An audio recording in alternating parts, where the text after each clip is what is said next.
This webinar is being recorded. All right, welcome everybody to Marketing for Software and Technology Companies. And really it's how to develop consistent and repeatable growth. Lots of people have joined us today, over 126 people who have joined the live webinar, and 126 people registered for the webinar. And so I'm really excited to get into this content. I actually had a moment of clarity recently. You know, there's been a lot to talk about AI and how that's going to affect the marketing industry in your industry. Speaking with a friend of mine who does who writes AI programs, and so lots of that sort of conversation going around. How's that going to affect the market, and how's that going to affect the marketing world? And I'm going to talk about that. So in light of that, I actually thought about maybe we should think more like humans and less like machines. And what does that mean? I'm going to think more strategically about marketing, because the tactics change. The tactics are a perishable skill. So if you learned Facebook marketing last year, you're probably going to have some things to learn this year. And so what I like to work with my customers on is the general tenets of marketing. And then we can find the tactic that's most appropriate.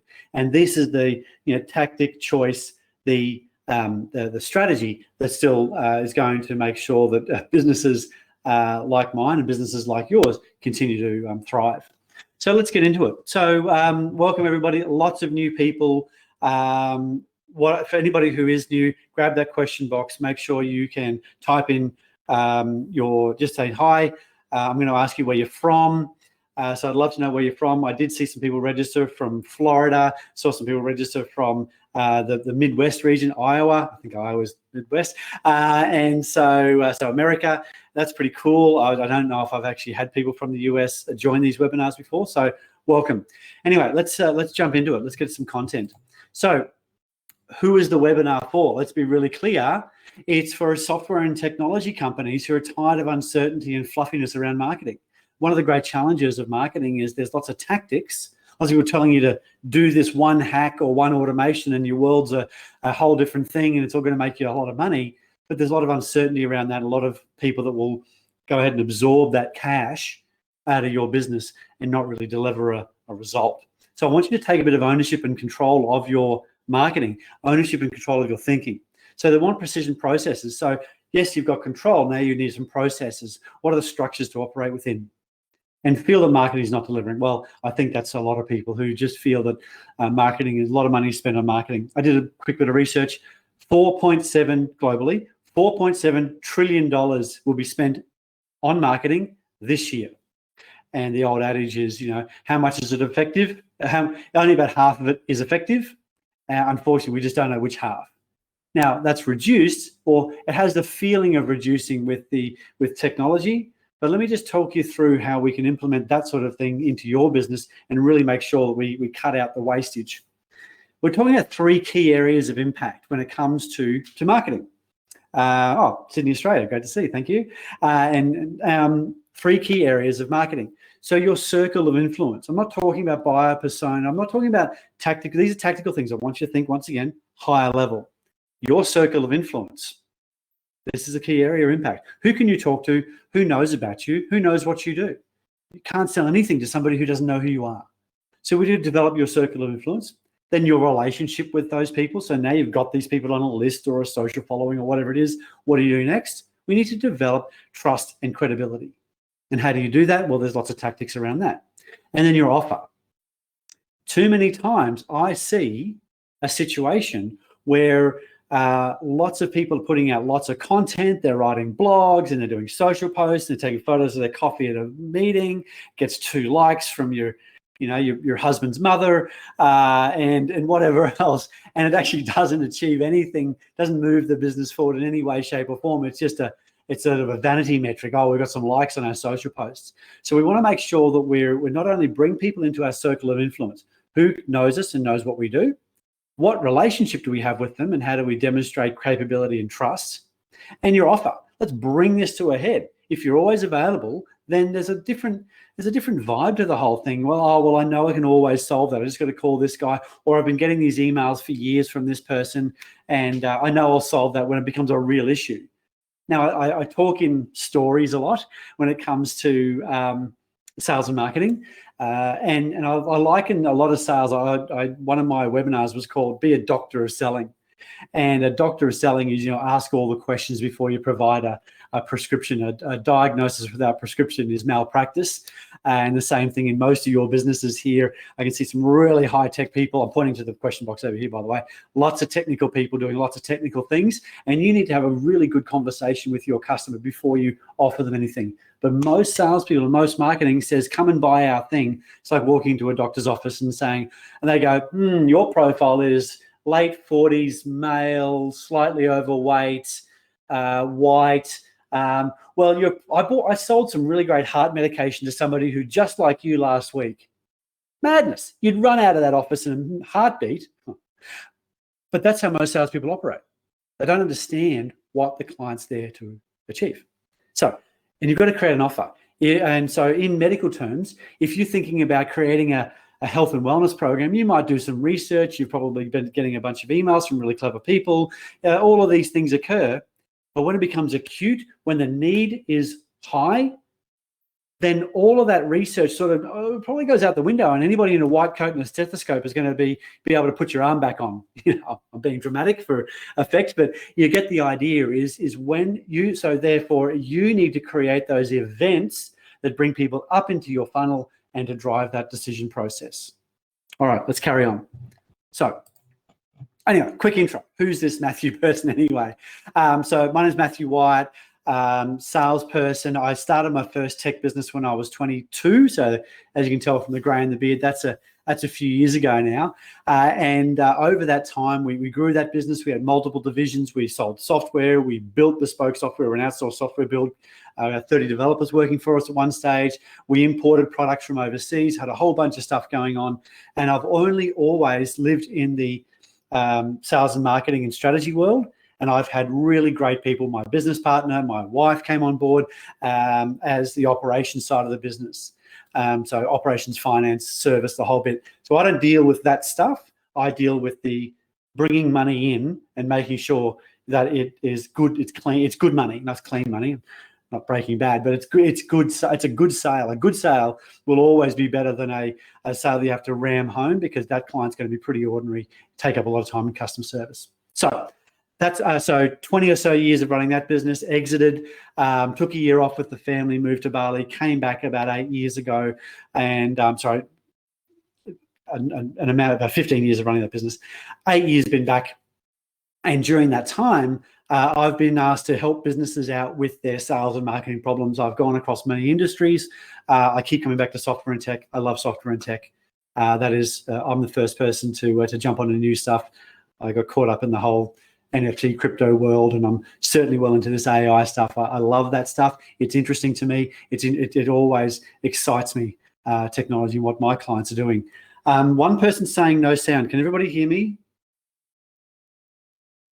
I haven't been talking for the last 5 minutes with no sound. Yeah, everybody's, oh, okay, cool. Right.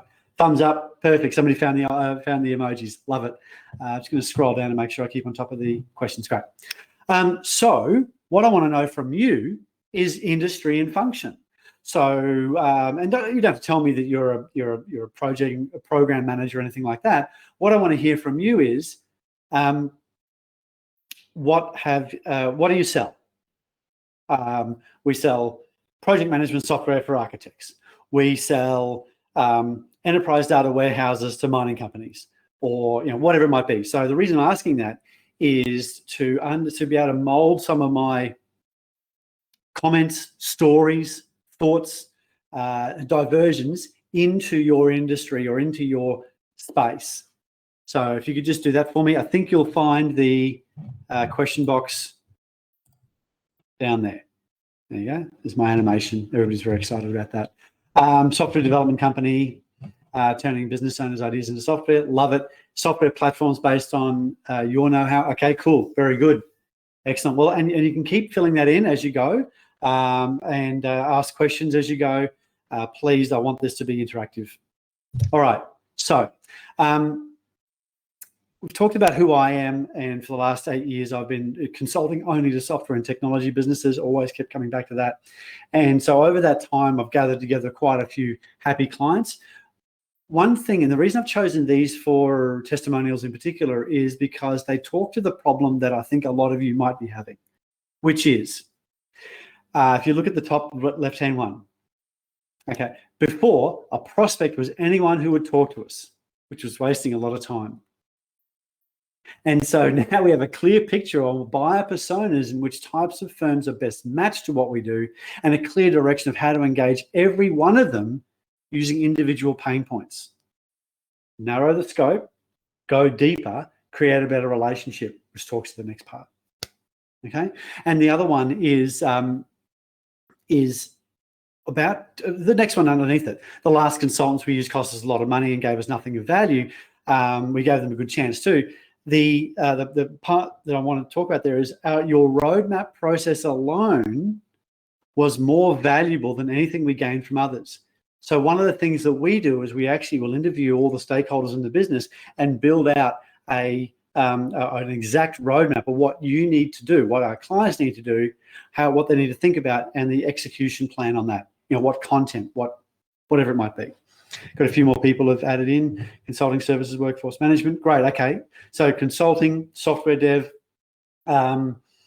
bespoke software dev, and you know what, David? I'm not sure what an ECM process is for Laserfish, but anyway, I'm sure I'll find that out through the process. Actually, David, do you want to throw in there a little bit of what you do? Normally, I'm pretty good with these acronyms and the abbreviations. Anyway, that's the type of people we work with. So, title of the webinar: Marketing for Software and Tech Businesses. But what's missing? What's missing is how to develop consistent, repeatable growth. That's sort of the whole point of this thing, right? But really, I'm going to turn that into a question. How do I develop consistent and repeatable growth? Yeah, sure, the two's still there, so can't be too excited. Can't get too excited about my graphic design capabilities. But how to develop consistent and repeatable growth. And here's the big key. Hope everybody's got a notepad and pen. It's going to be really blow your mind. The answer is by developing consistent, repeated communications. Thank you. That's the webinar. Have a nice day. Like, seriously, that is what you need to do. If you want a consistent and repeatable result, you need to do something consistent and repeatable. Everybody's like, no, this is why am I wasting my time on my lunchtime on a Thursday? I'm going to tell you how to do that, but I want you to think about that in that way. Oh, well, I'm not doing consistent and repeated communications to the market. I shouldn't be surprised I'm not producing leads. Okay? People are still joining. Welcome to everybody who's joining now. Really appreciate. I'll make sure you get the recording, but there's we're not even into the real meat of the conversation just yet. So welcome. Happy to grab the question box and ask any questions you feel you need to. Let me know what industry you're in. I might be able to change some of my stories to be more appropriate and applicable to you. So 3 main areas of impact: your circle of influence, your relationship, and your offer. It's really simple. If you think about that strategically, then the tactics will drop out of those things. Okay? And so your circle of influence, who can you talk to?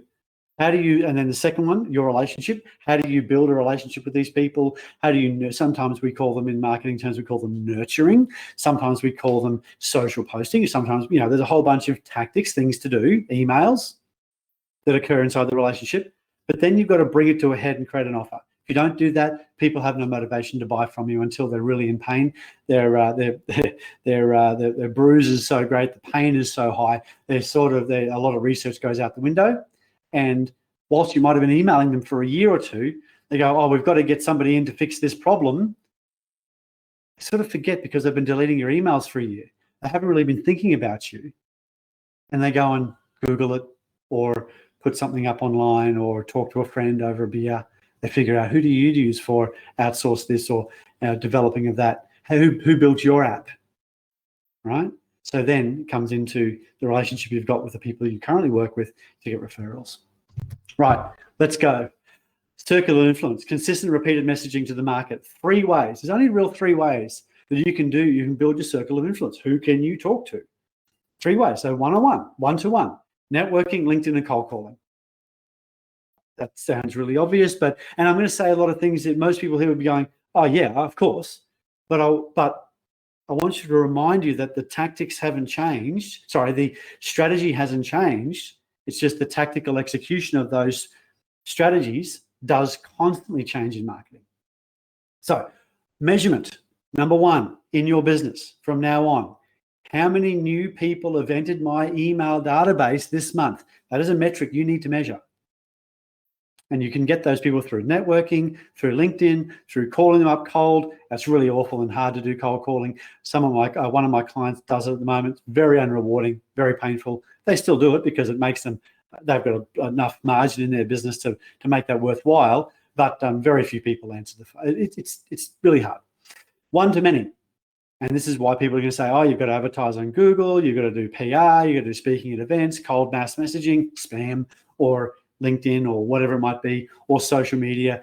How do we do one thing? You get it out to lots of people. And referrals. And referrals are, well, we know how good they are. So unfortunately, if you've joined the webinar hoping for a silver bullet or a magic wand, there aren't any. I wonder if anybody drops off. I don't think so. Anyway, so that's it. And so now, because you're a bunch of technical people, I want you to think about, how am I measuring my growth of my circle of influence? And you're probably not. Well, you might not be. I'm not going to cast aspersions of all the people that have joined. But what is it? How many people could I speak to last month? How many can I speak with this month?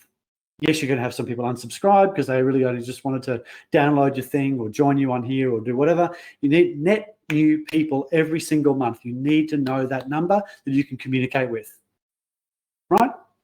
Not much point building a really great website or an email list or a blog that's just so chock full of insights and data and references if nobody's going to read it.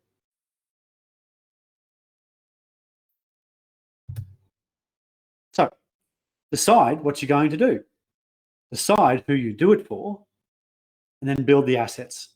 Just start. I'm halfway through doing a roadmap with one customer. They have a significant portion of the marketplace. And you know what? Before we even deliver the roadmap, we're going to write some emails for them and get them out to there, because they've got a database of pretty much the entire industry, and they haven't been communicating.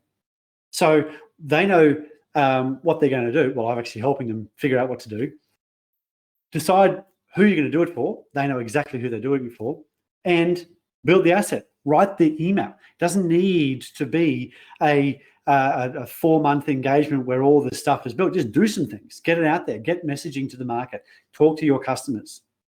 Okay, so I was thinking about, how do I graphically represent the circle of influence? How do I fill more of that? And I was actually talking to a customer, and we started building this. I got off the phone and I started building this mind map, and it's not very attractive, but this is it.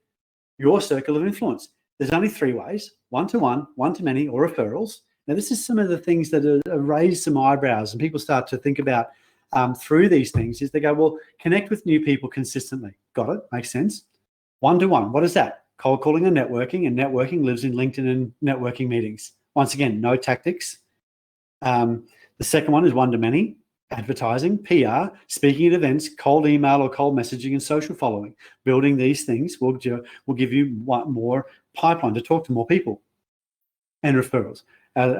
Just as I won't do a show of hands, but do most of you and a lot of you have been doing have been getting a lot of referrals, or that's how you've grown your business in referrals? Just give me a Y or a yes or a thumbs up if that's how you grow your business and that's how you get a lot of your business. Yeah, cool, got it. So I want you to think about, lots of thumbs and lots of great, pretty much all of it. Yeah. Most businesses will reach a ceiling of potential income after a couple of years, because referrals sort of run out in the activity, and so we need to make sure we can build on those. Referrals are really powerful. A lot of my business comes from referrals, but I want you to think about what I've written here. Why do people refer others? Most of the time it's to look good. So I want you to really think about that. How can you have your customers look good by referring you? And so they also do it for money, but for benefits, access, or some type of advantage. But at the end of the day, most of the time, is to look good. Just give me 1 second, sorry.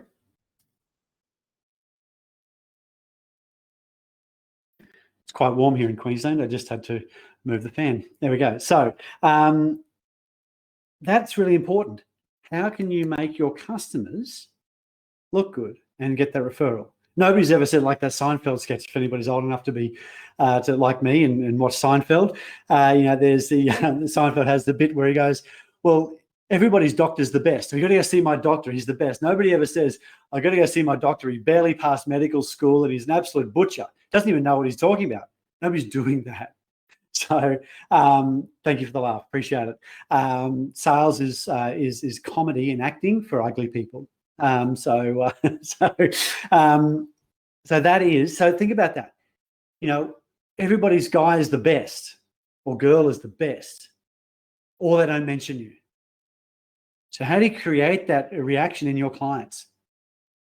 Hopefully there's something to think about. So now we know, but the thing is, we've actually got to be narrow. We've got to think about who our client personas are. And a lot of companies, very skilled companies, like, your bespoke software and management people who take problems in and they do things and they produce an amazing result, they probably can do almost everything for everybody.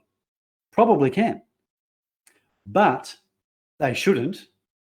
And if you're solving new problems every time, it gets really expensive on people. And so what you need to think about is, how do I narrow down to my best clients? Who are the ones that I'm really going to work with? So welcome to the new people and existing clients. Appreciate you being here. So this is how most companies profile their customers. Born in 1948, male, raised in the UK, married twice, enormous residence, wealthy and famous. I've just recognized I've called it Prince Charles, not King Charles. But anyway, you get the picture. So as far as most companies in profiling their customers concerned, these two men are the same. They're the same people. They both are born, both the same problems, same requirements, same shopping habits. One's probably more likely to have doe skin riding boots. The other's more likely to have, tattoos and bats. They're very different humans. So we actually need to think about how your customers act. And so I'll give you a story once I get to the next slide, but you get the idea. You want to go deeper than name, rank, and serial number. Name, rank, and serial number is not going to cut it. So I want you to think about, how can we really understand your customers and their problems? Oops. There we go. Business and brand positioning. Clarity is the key. So think about your top 5 to 10 client organizations. What makes them ideal? Are they easy to satisfy and work with? Are they profitable? Do they pay on time? Do they refer you? Look, these are ideal outcomes, but what makes them ideal clients? You need to think about that. Think really about that. Now it's going to give you a job, right? You thought this was going to be just infotainment. There's actually some jobs here. And I want you to think about, ideal clients are always best fit for your service, products and company, and the reverse is true. So ordinary clients are terrible fit for your service, products and company. And what does that look like? How does that shake out financially? Yeah, you make the sale, but service, support, feature creep, dissatisfaction, fuzzy or no clarity costs you money. And then, or you have to have an uncomfortable conversation with the client and says, well, that is feature creep, it's going to cost you more, and you might make a lot of money out of that. But really the client experience is, I said this, but I wanted that, and it's all a bit hard. So we want to make sure that we're really building out that understanding there. So what do? I want you to list 5 clients and meet the above. Who are they?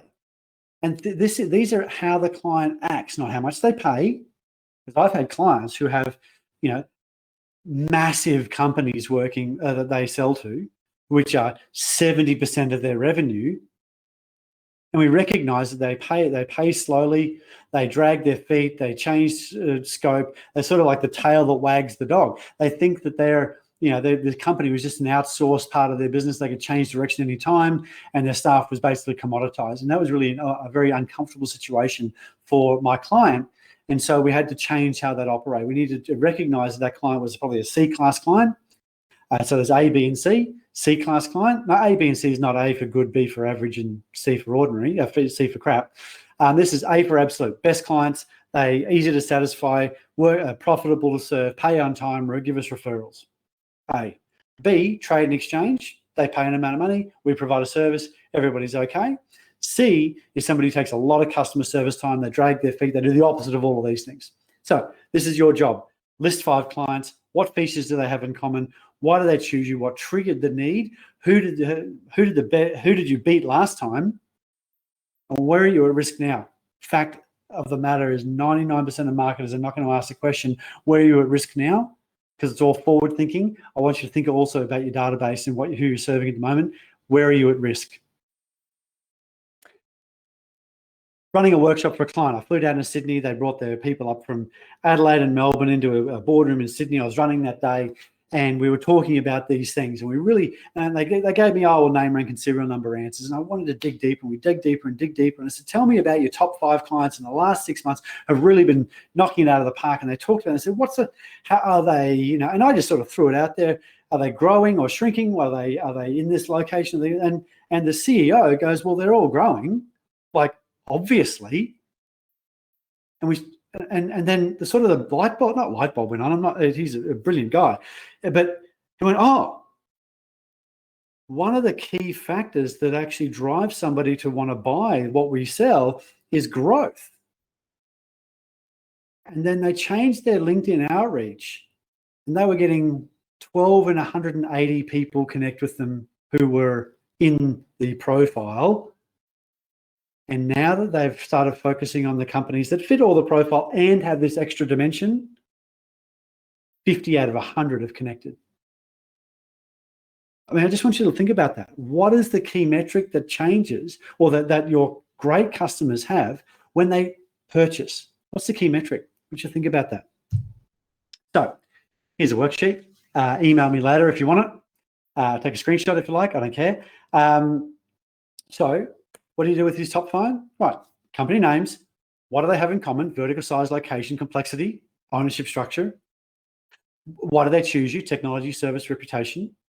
Events that trigger the need. This talks to the event part, talks to that growth thing that our client had, the blinding flash of the obvious, is that did somebody change jobs? Was there a server crash? Was there now a time when something happens in the marketplace and you know that there's an opportunity, legislation, whatever it might be? What event triggered the need? Think about your top 5 customers. Think about when they purchased. And if you don't know, guess what? You've got a phone. You know who they are. Call them and say, just before you bought it, just before you started inquiring, what was happening in your business that made you pick up the phone or made you inquire with us or made you do this? You'll be absolutely blown away with the answers, and those answers will be the core of your marketing. I'm sort of pulling back the curtain on how us marketers make money. Is we do this market research. We phone your customers. We're going to ask them, why did you buy? What were you looking at? Who else were you looking at? Was price a factor? Was service a factor? I'm just telling you what I do to help my clients build, get more sales. So where are you vulnerable now? We talked about that in a minute. We talked about that later. Welcome to the people who have joined us. Appreciate you coming along. I'll send you out the recording. Somebody did ask earlier. Yes, I'll be sending the recording after this to everybody that's registered. Appreciate you. Right. How do you stand out in a crowded marketplace? Now you've got these people, you know who you want to go after. How do you stand out? Because you know what? The market looks like this, right? It's a whole bunch of the sameness, but you don't think you're the same. Even if these sheep probably think they're different. I don't know. I've spent a bit of time with sheep. I don't know if they think too much, but anyway, it's like family farmers, by the way. So how do you stand out in a crowd? Well, you know what? Comes to step 2, your relationship. How do you build that relationship with your customers and your people on your list? How, step one, build list. Step two, build relationship. Do you know what makes your buyers, decision makers, and influencers really tick? Do you know what makes them tick? Oh, we do better, faster, cheaper. So that's a reason why people should buy from us. It's not. So if your marketing says better, faster, cheaper, have another look at it, please. Now, I want you to think about this. This is something that, once again, a blinding flash, the obvious for me, is I was trying to figure out for a customer, how do I really get in the heads of the buyers? How do I get in the heads of the people that actually buy from the organization? I thought, well, what do they do? They're this type of job. Let's find that job on Seek, because you know what? Those people advertising for people who fill that type of job are actually going to tell you exactly how they're measured, sometimes how they're compensated, often who they report to, and the qualifications they've got to have.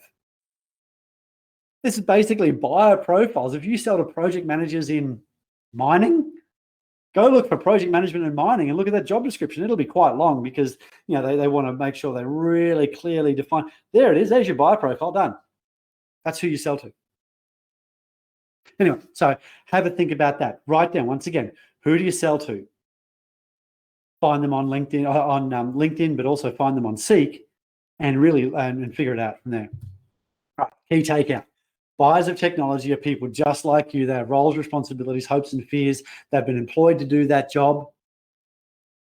Makes sense, right? So list 3 to 5 common titles. For each of them, 3 fears that keep them awake at night, 3 alternatives they could choose. I know that you're going to say, but we're the best. And that's great. But if you'd never seen or driven a car and somebody says, I've got 2 cars here. They both have 4 wheels and a seat and a steering wheel. They're both red. They've got a roof. You go, right, well, they look the same. I've never bought this type of thing, so they're the same. One company is called Ferrari, and the other one's called Lada. Oh, the Lada one's much cheaper. So that I'll just go with that, because all I need is 4 wheels, steering wheel, seat, color red. And of course, once you own it, it's a different story. I don't know if anybody's old enough to remember Ladas. But anyway, we'll carry on. So 3 alternatives. What else could they do if they didn't buy from you? Be real. Could they stick with your competition? Could they build something in-house? They're probably going to build it in-house, or they're going to find some outsource company to do it, because once again, the commoditization of skill. People think there's a commoditization of skill in building apps. So we'll just find a cheap one, and then of course that occurs. Pain ensues. So how do you remove fears and overcome the drawbacks? Know your buyer and their problems. If you don't know, ask. Go back to your existing customers, ask the problems. Here's a worked example of that. So my buyer persona is a CIO. 3 questions to keep them awake at night. How will I ensure releases on time? How do I keep cost and delay down? How will I show initiative and keep my job? 3 real problems, 3 real things that people think about. Drawback. So what's the alternative? What can they do? We're going to build an in-house team. Great. So how do I ensure releases on time? Maybe harder to actually even have if you build an in-house team. And then how do we do it through automation, control, and process. So this are the ingredients of your content, because it talks to the real issues, not we're better, faster, cheaper. It's we provide automation to ensure your releases are on time. Oh, that's important to me. And the rest. So we're continuing on with nurturing. Nurturing or managing that content. Now, super important to deliver the right content at the right time. You break relationship with your customers if you imagine on the first date you start picking out wedding dresses. A lot of it'd be funny if I picked out a wedding dress, but so you get the idea. So it's too soon, too much info. I don't know if I want to work with this person yet. So we got to start with, I'm unaware of the problem, the normal sales process. I'm unaware. I understand. I'm looking for a solution. I'm looking at my options. I'm choosing a solution. I'm going to refer you. Each one of those stages has a specific and particular type of content that goes with that that keeps within the boundaries of the relationship as it stands. I'm unaware of the problem, so I need high value, low touch things, listicles, blogs, video, infographics, things that can be consumed without a really inquiring, because inquiry is terrifying for most people. Then ebooks and white papers, you can just get their email address, use cases and product brochures. If you send out a product brochure to somebody who just barely understands the problem, they're going to start getting into the weeds and not really understand the problem. Or you start saying, oh, I'll do a proof of concept. You go from, hello, I don't know you, to, I'll do a proof of concept. Well, why would I want that? I want a proof of me caring. Forget the concept. And so you need to think about how we actually deliver that. Now, I've done it in another way. Here's a matrix that you could use, screenshot it. I'll send you the recording. You can have a look at that. Okay, so we're unaware. We've got a CIO. Who can tell me more about this issue I've heard about? That's their question. Well, I'm unaware, but I've heard about it. Oh, sort of an infographic. Easy, consumable. Don't have to think too hard about it. Blog posts and white paper, same thing. Then, what do you have and what do you need through the sales process? Any questions at this stage? So please, you find the question box. It's on the right. It's on the left-hand side. It is there for you, for me to get as much value to you as possible. Conversion. So we've talked about growing a circle of influence. Who can you talk to? We've talked about building a relationship. Now it's time to convert them. It's about your offer. So your offer this is a continuation of the sales process. This is not a hard stop. This is an event. This brings people. So how does Harvey Norman do it? So they broaden their circle of influence through advertising, more advertising. They nurture you. You know and understand that they are a large retailer and they have certain levels of warranty and they provide reasonable service for a reasonable price and blah, blah, blah. And then, but what they do is they make an offer. The offer is discount, end of financial year, back to school, it's Tuesday, whatever it might be. It's like going to EB, walking past EB games if you're in a mall somewhere. They've always got these giant sale posters out there. And because I've been to these stores, I've got two young kids, reasonably often, they're always on sale. But if you only go to the shops once every now and then, where they're creating a bit of offer, they might actually get an extra 2 or 3 sales that day, or 10 or 15 sales, don't know the numbers, just because somebody's walking past and goes, oh, that's lucky, they've got a sale on. So how do we continue the sales process? So it's time to engage more formally, and you need to create an offer too good to miss.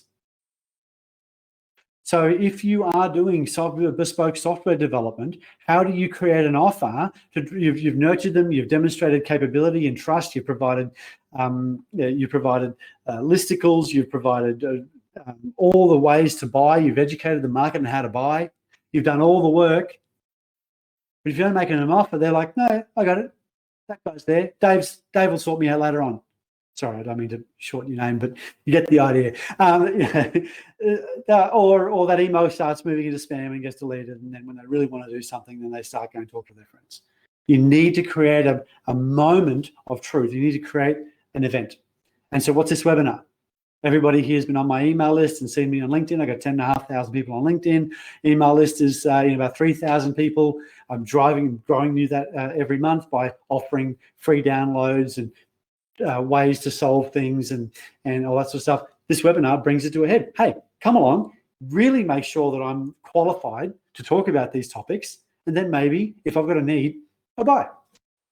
And there's an offer at the end as well. So stick around at the end. I'll take you through my offer as well. This is the first offer of 2. Create an offer too good to miss. So I want you to think about this. What is going to be your event?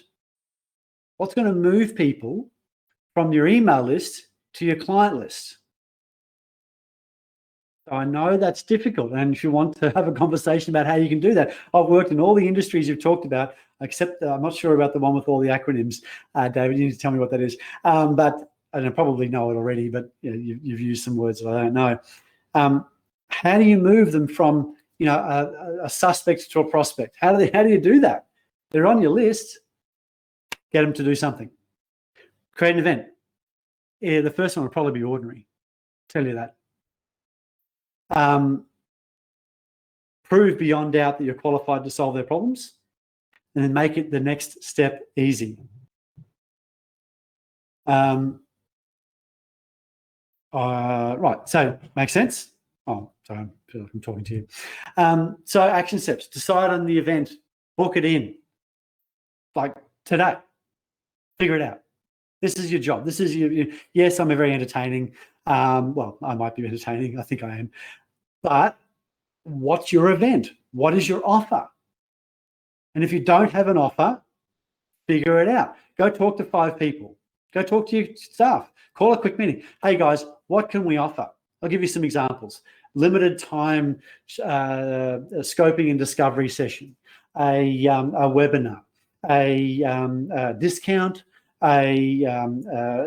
you could even do something like where you can run a workshop on how to actually scope out, run a workshop for people. Let's say there's people out there who are looking to build some custom software, and they're thinking about that. You've got them on your list. You've demonstrated capability. Now you're going to run a workshop on the first 5 steps, or the first 5 ways that businesses go wrong when it comes to engaging somebody to build them a new app or a CMS or whatever it might be. People are going to show up to that. Even if you get 3 people showing up, that's 3 people that have actually gone off and taken some action. I got 30 people here. But even it doesn't, I mean, I had 126 register, so I'm not blowing my own trumpet. If you get 3 people register and 3 people show up, you've done better than me. So, because you only need 1 sale. Like, I only care about 1 or 2 sales a month. And most of you would be the same, unless you're in high volume SaaS. So decide on the event, book it in, write a basic script and iterate. Write a script. And you're like, oh, sales scripts, they're awful. But it's not this guy's script. It's not about manipulation. It's not about beating people over the head, making them feel weak or stupid. Challenger selling is not something that I love, only because you're spending the time telling the client they don't know anything. So I have an objection to some sales training that's out there, because it's about being better than the client. You want to work with the client, both facing the same direction, and do it. So look, you know what? If you want my script, I'll send you my template. Send me an email. I'll send you a script template. There is an abundance of business out there, the abundance of sales. And if you can take my script that I use in my sales conversations and manage it and mold it to you and what you use, what you do, then your close rate is going to be way higher. Only because a script, oops, I've gone too far. A script is, for me, a series of questions to make sure my best occurs on every single call. I've got somebody on the phone who's taken the time and energy to talk to me, or a Zoom meeting. I need to respect their time and energy by giving my best. Now, I might have walked up the stairs. I work at home. Walked up the stairs, kicked my toe, stood on the dog, forgot to take the bins out. I'm really distracted today. And now I've got John on the phone. I need to actually give him my best. There's no way I'm going to be able to do that. And it's arrogant to think that you can be your best every time. Every single person in Hollywood getting paid $20 to $50 million has got a script. I'm being very strong here, but put down some structure of how you want a conversation to go. And I will give you that structure. Just send me an email. Some people have said yes, please, in the comments here. I don't know if I'll be able to keep this data, but Anita, I will send it to you if I remember. Okay. So that's what I wanted to share with you. So in review, we've got your circle of influence. Who can you talk to? Measure the number of people you can talk to every single month. And how are you gathering those people? What relationship are you building with those people? How are you communicating? How are you demonstrating capability and trust? Now, that could be customer testimonials, video testimonials, case studies, blogs, thought leadership. There's 1,000 different tactics, 1,000 different things you can do. You need to choose 1 or 2 and deliver that. Okay, so that's the 3 key, and of course your offer. And your offer is important, because if you don't offer, if you don't ask, you don't get. Okay, so questions. I had some people actually send me questions. Thank you, Josh, who's I think still here. So, hey, Matt, I'm attending to listen a little more because of your outbound content. Ben, welcome. You're 45 minutes late, but I'll send you the recording. I'm intending to listen a little more because your outbound content is on point about the challenges we face in IT consultants and the pain point BD marketing function within that machinery. Some window shopping. Cool. My question is around transitioning very technical expertise and track record into public marketing efforts and narrowing down our proposition to identified industry verticals. Great question. Same question. I reckon 50 people on this webinar are going to have the same type of question. We're really good. We're a bunch of we're really clever people. Yes, I'll send you the recording. We're really good. We're really clever. I hate sales and hate salespeople. And so how do I make that bridge that gap? Cool. So hopefully some of what I said today rings true. Why don't you need to do some homework? You need to think about the problems, not the solutions. Technical people think about solutions. This is why this webinar is very different to most of my others. I talk a lot about solutions. I talk a lot about tactics. People might have tried using an ETL to pull data from one here and do a bit of management in between. They might have used that before. And if you say you need to do an ETL, they go, we've already got one. And that doesn't work. And so what you need to think about is the problems, how you address them, and then demonstrate that. And so how I would deliver this and how I do deliver this to the market is by putting some thought leadership out there and also customer testimonials. The most powerful thing that you can deliver to your clients and your relationship bucket is trust and security. When you're selling to large corporates, when you're selling to almost everybody, but the bigger the business, the more conservative they get. And so you need to demonstrate, and once you get to government level, it's about managing, they want to look good, right? And I'm not, a lot of my clients sell lots to government. We need to make sure what drives these individuals. Profitability is not one of them. It's about looking good and achieving the things you said you were going to achieve. Anyway, so technical expertise is great, but it's lower in the funnel. You need to talk about the solutions, the outcomes that you create. And the outcomes you create and how you do that is about thinking about pain points that the client has. So if you've got half a dozen clients right now, Josh wants you to go ahead and go back to the people who have bought from you, get them to cast their mind back and literally say, hey, Fred, when before you decided to buy from us, and what were the 2 or 3 things that really mattered to you the most when making a decision? And if you don't want to make that call, that's probably what my team might be able to help you do. But because it feels a bit icky and weird, and you're too busy doing clever technical things. So do that. Have that conversation, and you'll be amazed what clients say. I've had clients say on video, client say on videos, because I'm producing the recordings, say things like, our business wouldn't be in the position we are today at a national level without this product. Powerful words coming from a client. So you're not even saying it about yourself. It's really good. Hopefully that's helped. Second one is, hi, I've registered, looking forward to it. I have a question/statement. The main issue we have is finding things to say that others have not already said. Do you have any ideas, guys, on getting started? Yep. Your outbox, your sent items, the questions you've answered for existing clients and potential sales. That is a rich vein that needs to be tapped for content. What do you say to people? What questions are I asking? If one person asks a question, I've lost all sense of that word now, haven't I? If one person makes an inquiry, that means probably 10 people are thinking it. So then that's a blog. Hopefully that makes sense.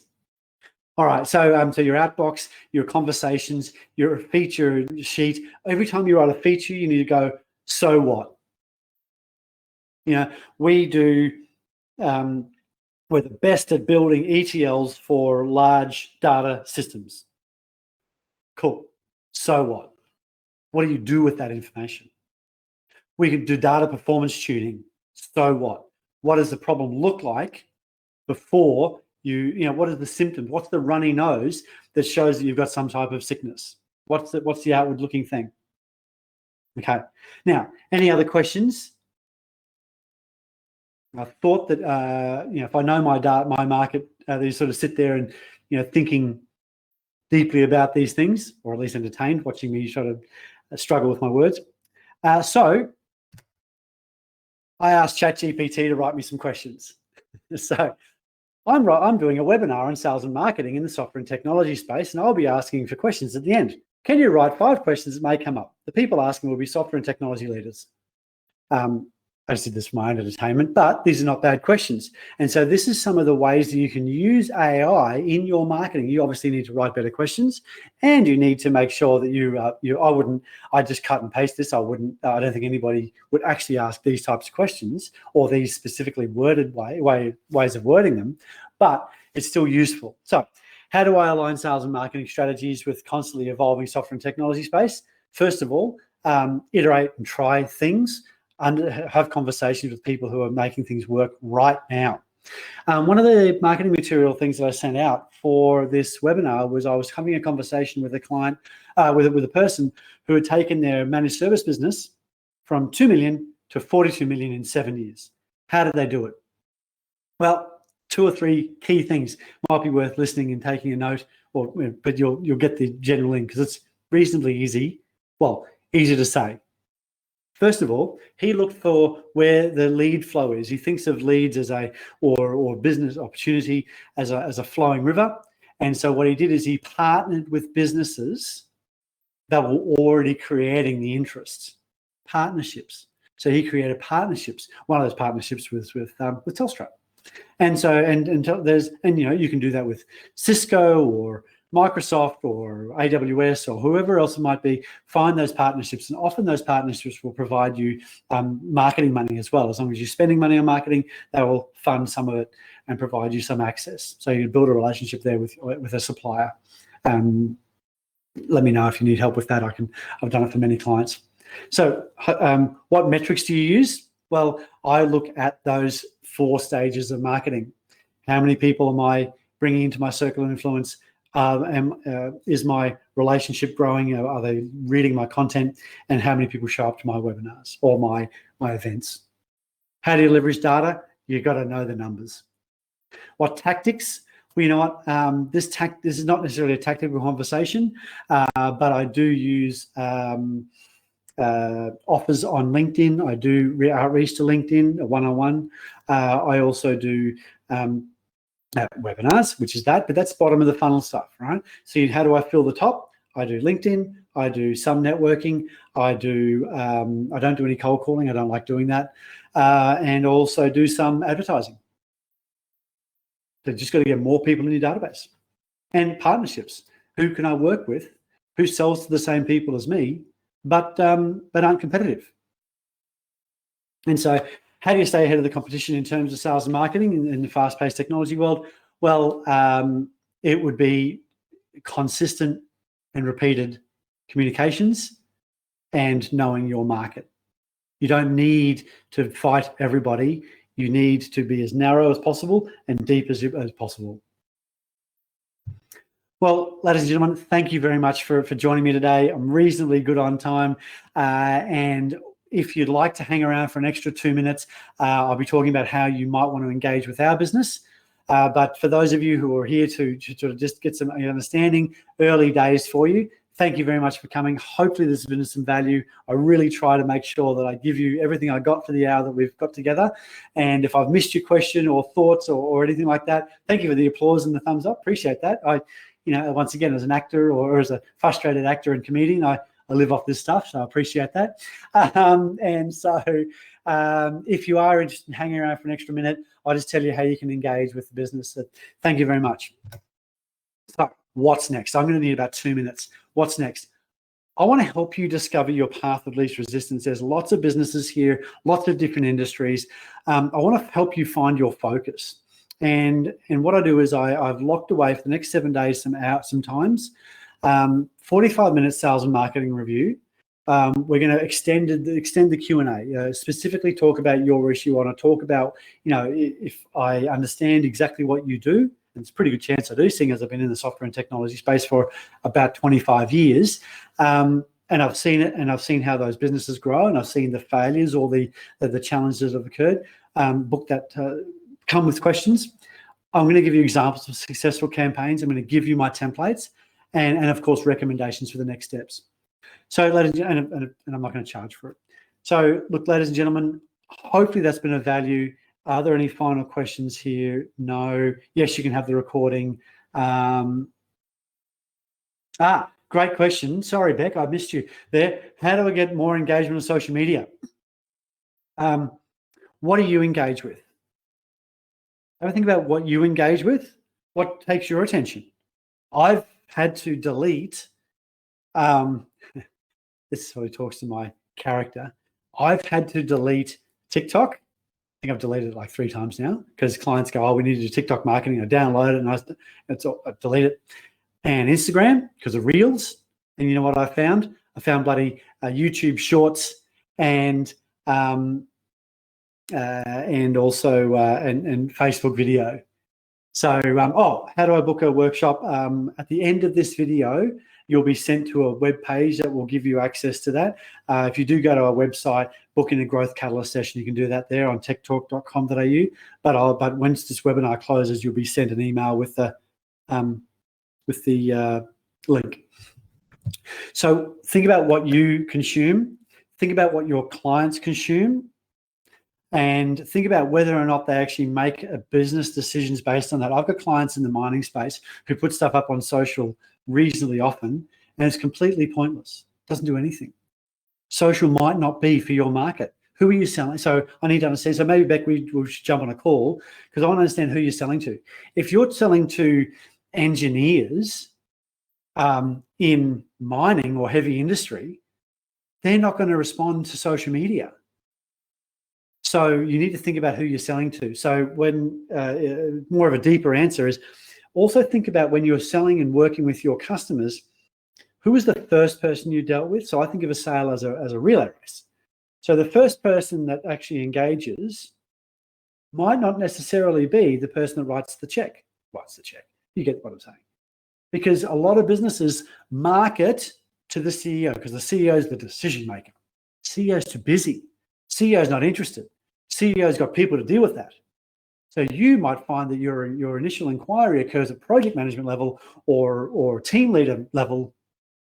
First piece of marketing is to talk to that person, and then you need to create content and capability for that person to hand the baton over to their project manager, to their asset manager, to their whoever the next person is in the process. So that's how I would do that. So hopefully that's answered your question, Beck. I would love to talk to you one-on-one and I'd get a little bit more context about your issue. Just book a call in. How do you book a workshop? I've answered that. Super helpful. Hey, thanks, Kay. Appreciate that. And John's enjoyed the webinar. Well, thanks, everybody. We're bang on 12:30. Look at 12:30 for me, 1:30 for a lot of you. Really appreciate your time. Thanks for joining. If you do have any questions, thoughts, or comments, I'd love to hear them. And I do these. I'm going to be doing these webinars next month. Every month. Next month's webinar is going to be about how to use AI to do marketing. So I'm sort of going to probably, cut my own throat here. But my job here is to provide you with the tools, tactics, and strategies to grow your software and technology business. That's my goal. That's what I do. All right. Thanks, everybody. Looking forward to talking to you soon. Bye for now.